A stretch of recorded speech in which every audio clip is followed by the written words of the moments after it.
I remember the day I married Sarah like it was yesterday. The sun was shining, and she looked like an angel. I truly believed I was the luckiest man alive. We built a life together, a home filled with laughter, and what I thought was unconditional love.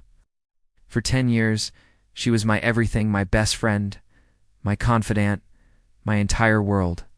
I trusted her with my life, with every secret, every fear, and every dream. I never once doubted her loyalty. Maybe that was my first mistake. I was naive, blinded by a love I so desperately wanted to be real. It started subtly, little things that felt off, but were easy to dismiss. She started working late more often, blaming a new project at her marketing firm. When she was home, she was distant, glued to her phone, a small, secretive smile playing on her lips as she texted. I'd ask who she was talking to, and she'd wave it off, saying it was just her colleague, Brenda, gossiping about work. I believed her. Why wouldn't I? This was Sarah, the woman who held my hand through my father's illness, the woman I planned to grow old with. The thought of her being dishonest felt like a betrayal of my own heart. Then came the weekend business trips. They became more frequent, always last minute.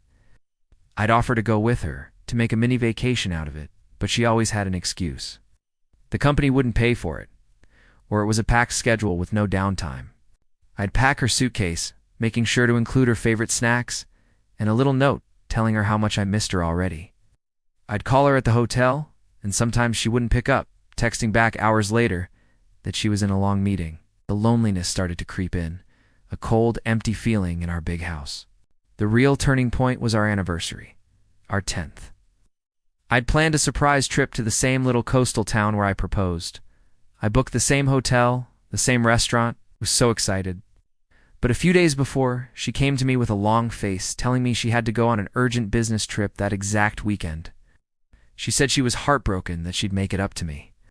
I was crushed, but I understood. Or at least, I tried to. I told her work was important, and that we'd celebrate when she got back.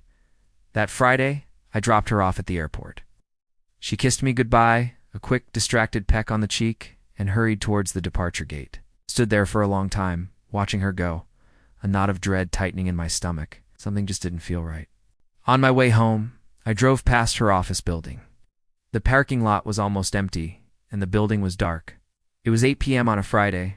A cold shiver ran down my spine. I called her office number and an automated message confirmed they were closed for the weekend. That night, I couldn't sleep.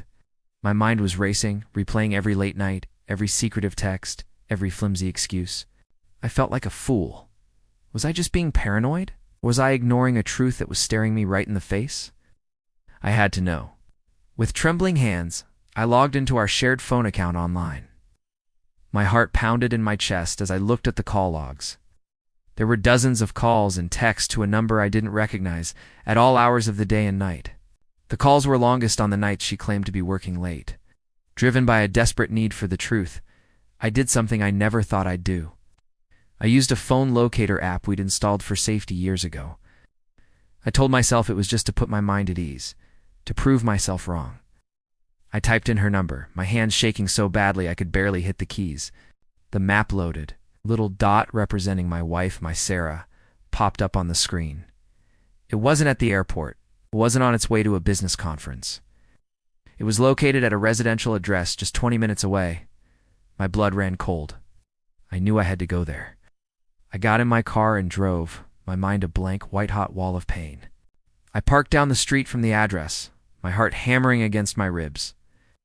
It was a nice suburban house with a perfectly manicured lawn. And then I saw it. Sarah's car parked right in the driveway. A light was on in an upstairs window. I sat there for what felt like an eternity, watching, hoping, praying for some other explanation. Then, a silhouette appeared in the window to people. They embraced, and then they kissed. I don't remember driving home. The next few hours are a blur of shock and agonizing pain.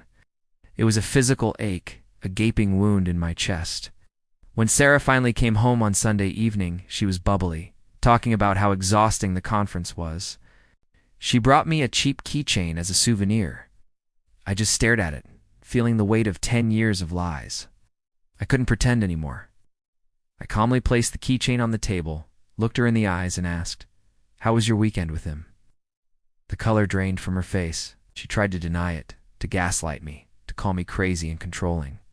But I just laid out the evidence, the phone records, the location, the fact that her office was closed. The fight was ugly.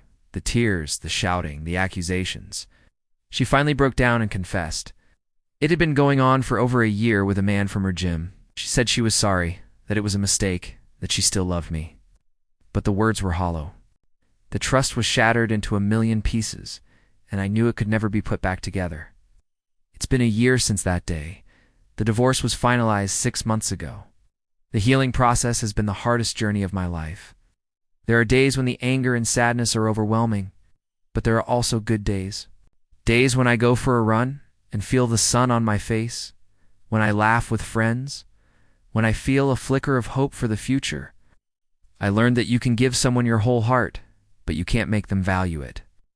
I'm learning to trust myself again, to rebuild my life not on the foundation of someone else, but on my own strength. It's a slow process, but I know I'll get there. And for anyone going through something similar, know that you are not alone and you will find your way back to the light. Thanks for listening to my story. Please subscribe for more content.